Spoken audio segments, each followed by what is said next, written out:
Fountain house Lahore में फलाही तंजीम के ज़ेरे एहतमाम मेहंदी फेस्टिवल का एहतमाम किया गया, जिसमें मरीज खवातीन ने हाथों पर मेहंदी के खूबसूरत डिजाइन बनवाए और रंग बिरंगी खनकती चूड़ियां पहनकर खुशी का इजहार किया और ख्वाहिश जाहिर की कि वो मीठी ईद अपने घर वालों के साथ मनाना चाहती हैं, लेकिन उन्हें कोई लेने नहीं आता।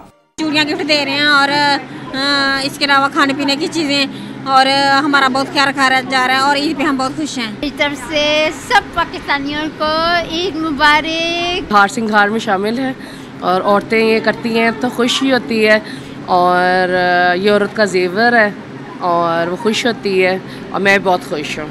फलाही तंजीम के सरबराह का कहना था कि अपनों के साथ तो हर कोई ईद की खुशियाँ बांटता है, लेकिन मजबूर और लाचार अफराद को खुशियों में शामिल करना हमारी माशरती जिम्मेदारी है।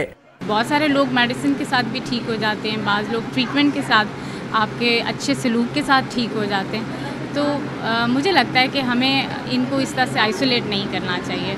ईद के तोहफ़े मिलने के बावजूद फाउंटेन हाउस के मकीनों को अपनों की याद सता रही है। बनना, सजना, संवरना हर लड़की का बुनियादी हक है और फाउंटेन हाउस की मकीन खवातीन हाथों में चूड़ियाँ और मेहंदी लगाकर खुशी से फूले न समा रही हैं। कैमरामैन अदनान इकबाल के साथ अदनान शेख, डॉन न्यूज़ लाहौर।